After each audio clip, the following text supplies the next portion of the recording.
रोशनी को दोबारा से पीए का फ़ोन आता है और वो पैसे की डिमांड करता है। रोशनी कहती है मैंने अभी तो तुम्हें पैसे दिए थे।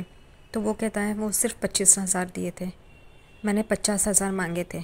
तो अब तुम पिछले महीने के बचे हुए और इस महीने के 50,000 ऐसे करके मुझे पैसे दोगी। वो कहती है इतने पैसे मैं कहाँ से लाऊं। तो वो कहता है ठीक है, तुम्हारे पति ने फ़ोन उठाया था ना, मैं उसके शोरूम में जाके सब बता देता हूँ।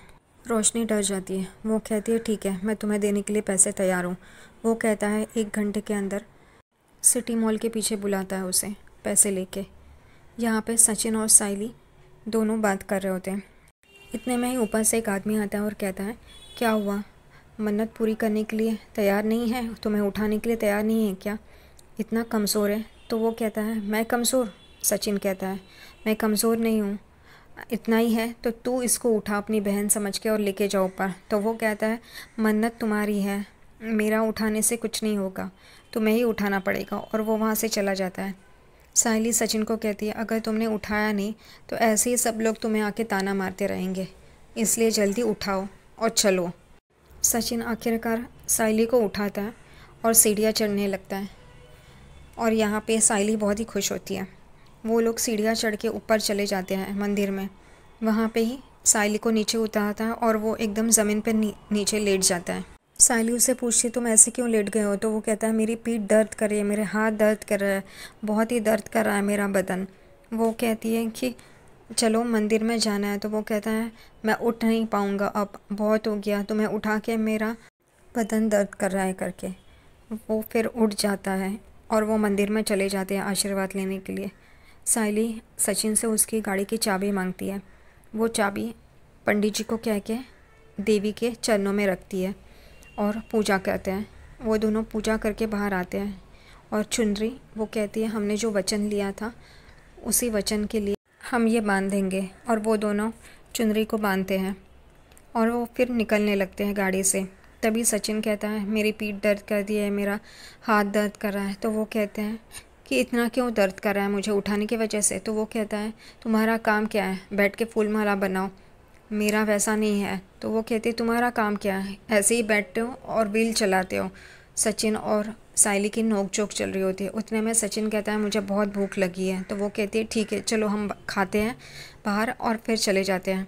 तो वो एक जगह पे रुकते हैं और उसी होटल में आकाश और रिया आए होते हैं। आकाश और रिया अपना अपना ऑर्डर देते हैं। तब आकाश उस वेटर को कहता है कि इसमें क्या क्या डलता है। तो वो रिया उसे कहती है तुम यहाँ पे शेफ़ नहीं हो, यहाँ पे कस्टमर बन के आए हो, तो उनको लाने दो। और वेटर से कहती है आप लाइए करके, और वो वेटर वहाँ से चला जाता है। आकाश रिया को कहता है कि तुम ऑर्डर तो करती हो, लेकिन अगर तुम्हें पसंद नहीं आया तो तुम दूसरा ऑर्डर करते हो, और वो वैसे ही छोड़ देती है। तो वो कहती है मैं ऐसे ही हूँ, अगर मुझे पसंद आया तो ठीक, नहीं तो नहीं, एक तो 0 या फिर 100। अगर मुझे पसंद नहीं आया तो मैं एडजस्ट क्यों करूँ, मैं दूसरा ही मंगाऊँगी और खाऊँगी। तो वो कहता है खाना वेस्ट क्यों करना, वहीं एडजस्ट करके खा लेना चाहिए ना। वो कहती है नहीं। उतने में ही सचिन और साइली भी उसी रेस्टोरेंट में आते हैं। वो देखते हैं जगह के लिए। उतने में ही सचिन की नज़र आकाश पे पड़ती है और वो साइली को कहता है चलो यहाँ से। साइली को समझ में नहीं आता। वो कहती है क्यों, तुम्हें भूख लगी थी इसलिए आए हैं ना। और वो भी देखती है तो उसे आकाश दिखाई देता है और वो कहती है आकाश यहाँ पे। और आकाश की नज़र भी जाती है साइली और सचिन पे, और वो सचिन के पास आता है दादा के। सचिन जा रहा होता है, उतने में आकाश उसका हाथ पकड़ता है। आकाश उससे कहता है दादा आप यहाँ पे आओ ना, हम सब मिलके खाना खाते हैं साथ में बैठ के। सचिन आकाश को कहता है मेरा हाथ छोड़, मुझे जाने दें। लेकिन आकाश उसका हाथ नहीं छोड़ता है, वो उसे मना रहा होता है। सचिन कहता है तेरा थोबड़ा देख के मुझे बाबा की याद आती है, कैसे उसने जेल में बिताए है, रोया है, और फिर हॉस्पिटल में उसकी हालत कैसी थी बेड पे।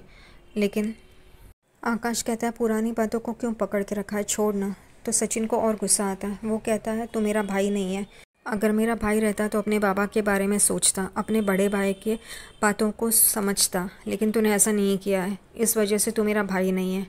और वो दोनों एक दूसरे को देखते रहते हैं।